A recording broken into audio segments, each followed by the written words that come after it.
Good morning, everyone. Welcome back to my class. 영어의 어순을 공부하는 네 번째 시간입니다. 우리가 지금까지 영어와 한국어의 차이에 대해서 지난 세 번의 강의에 나누어서 배웠는데, 기억나는 거 있으세요? 네. 네, 첫 번째 한번 볼까요?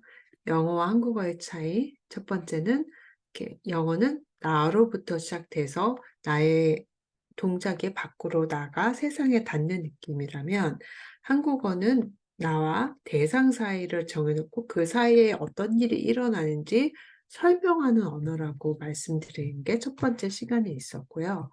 또 한국어와 영어의 큰 차이는 한국어는 조사를 굉장히 무겁게 의지하는 언어라면 영어는 조사가 없고 심지어 조사라는 말도 없어요. 영어로 조사를 굳이 말한다면 post preposition 이라고 말할 텐데 그 말을 이해하는 사람도 아마 보통 사람들은 거의 없을 거예요. 그래서 조사가 없는 대신 무엇이 중요한 언어라고요? 네, 위치가 굉장히 중요한 언어라고 말씀을 드렸던 거 기억나시죠? 한국어는 조사가 주격조사, 목적격 조사가 있어서 이거를 순서를 바꿔도 뜻에 아무런 지장이 없어요. 저번에 예를 들어드린 거 기억나시죠? 철수가 피자를 먹었다 하든지 피자를 철수가 먹었다 하든지 차이가 없지만 영어는 pizza ate John 그렇게 말해버리면 이거는 완전 잘못된 문장이잖아요. 그래서 한국어는 단어마다 마치 이름표를 달아주는 거다. 무슨 무슨 과장님, 무슨 무슨 사장님. 이제 이런 이름표가 있기 때문에 이게 뭐구나 알지만 영어는 무엇을 통해서 한다?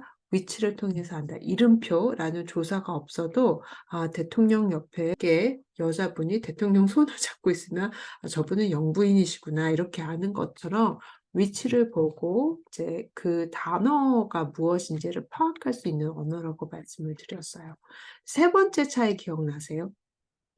한국어는 서로 대화할 때 주어가 너무 뻔하면 주어를 많이 생략하면서 말을 해요.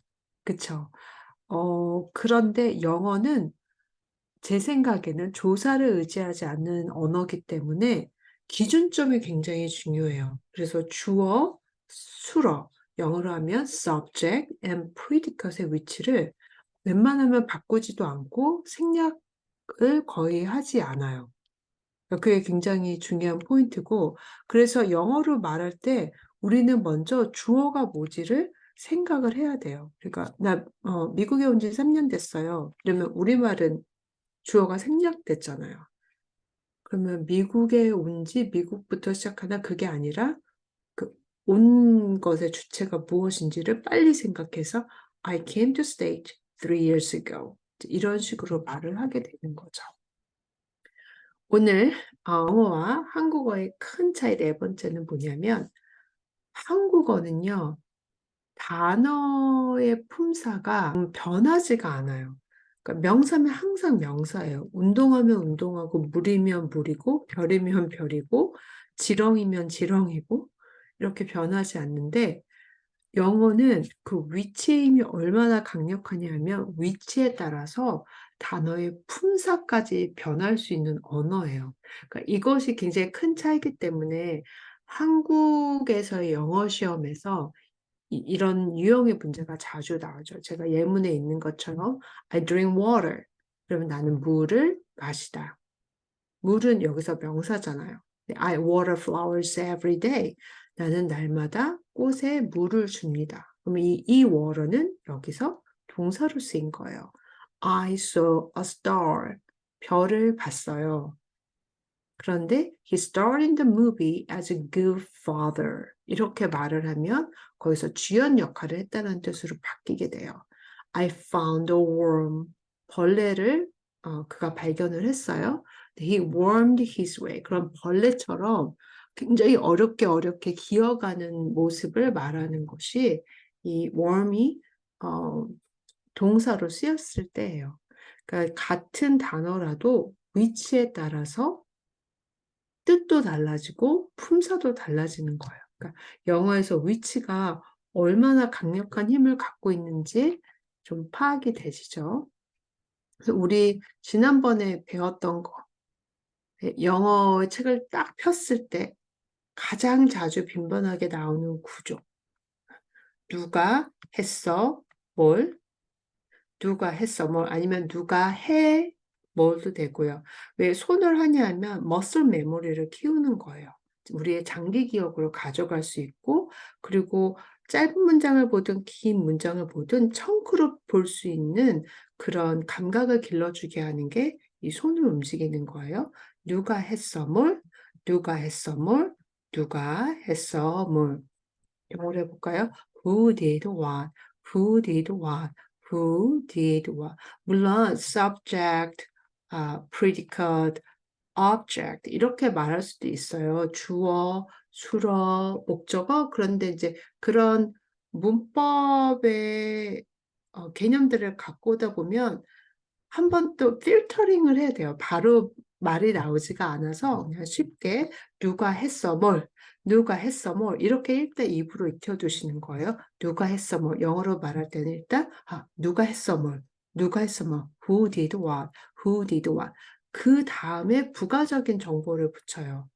where 이 where는 장소도 되지만 어떤 대상, 사람도 된다고 말씀드렸죠. where, how when 시간에 관한 거 얘기할 때 and why or for what 이유나 목적에 대해서 말할 때요.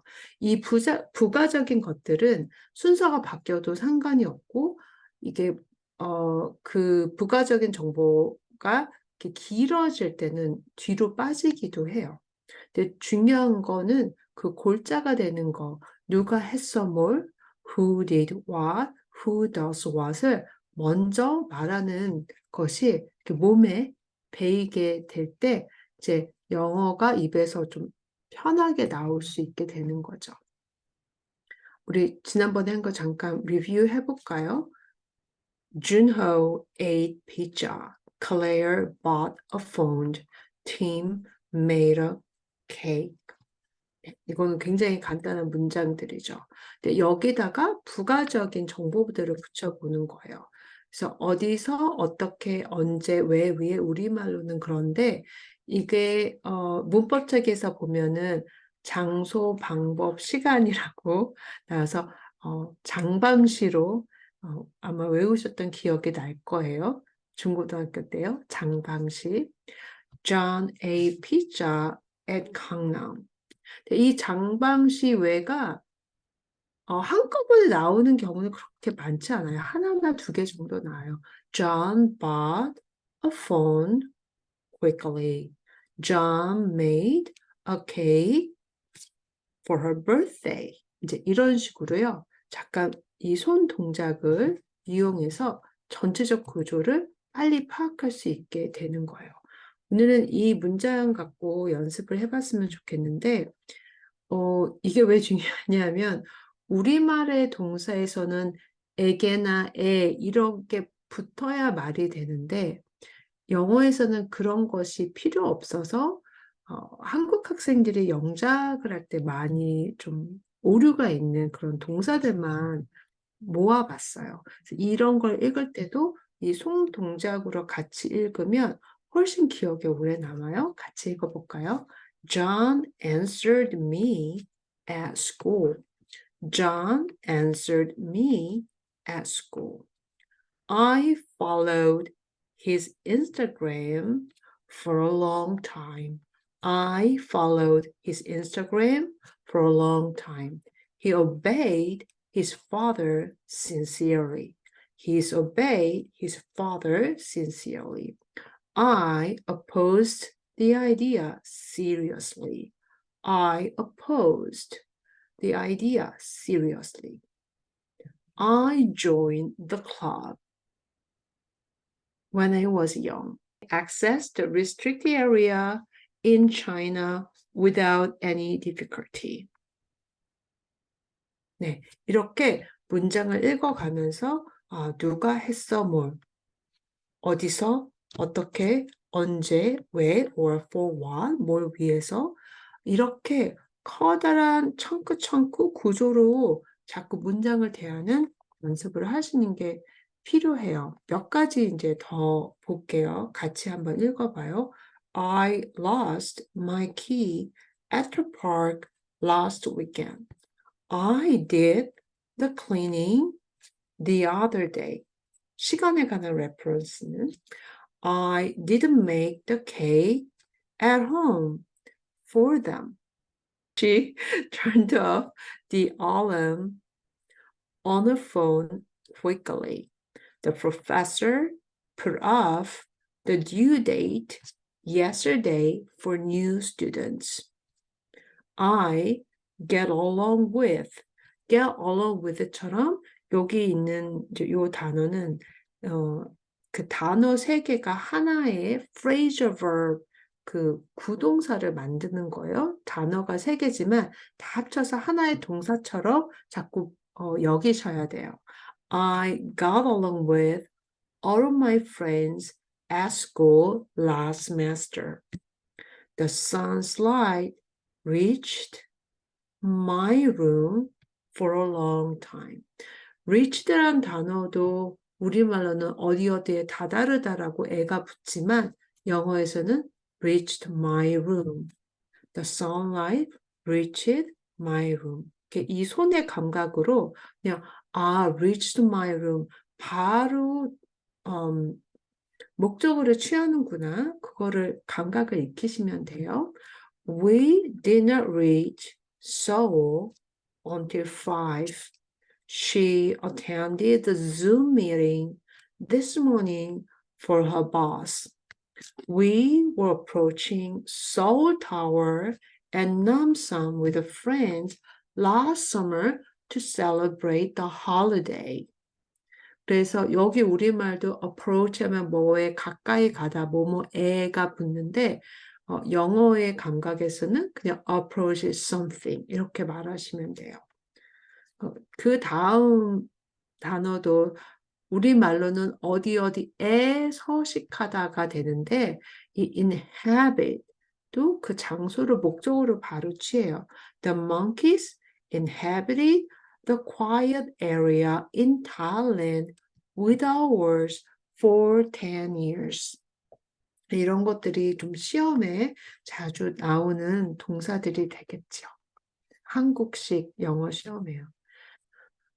그 다음은 제가 말씀 처음에 드렸잖아요. 그 네 번째 한국어와 영어의 큰 차이점 중에 하나가 영어는 part of speech, 명사, 동사 이런 것들이 같은 단어인데도 변할 수 있지만 한국어는 그런 품사가 변하지 않는다 그랬잖아요.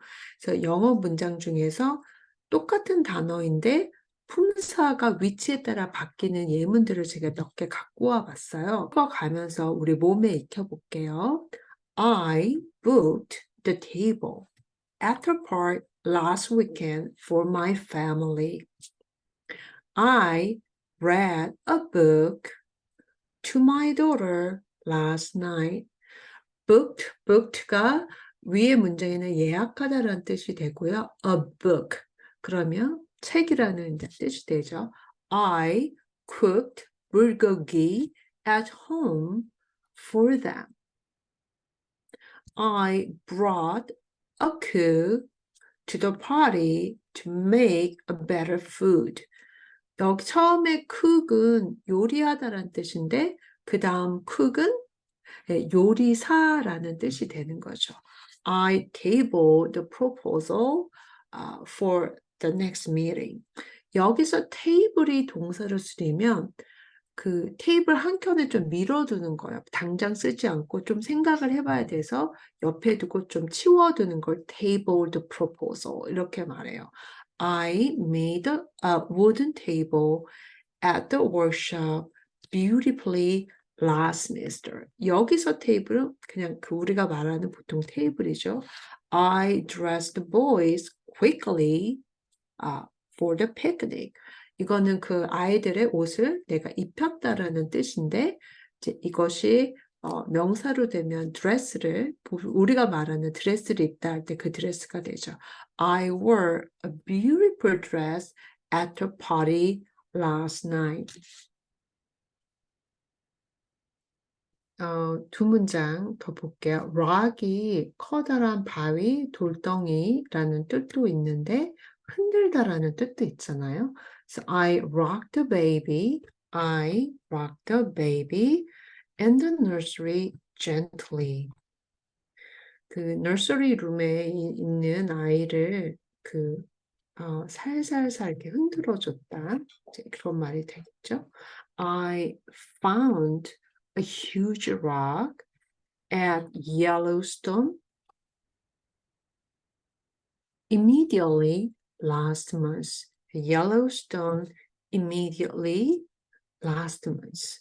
옐로우스톤 그 봉원에서 즉시로 지난 달에 발견했다. 이렇게 말할 수가 있겠죠. 네, 그럼 오늘은 여기까지 하고 또 다음 시간에 조금 더 한국 사람에게 좀 헷갈릴 수 있는 문장들 더 가지고 와서 여러분들과 나누겠습니다. 감사합니다.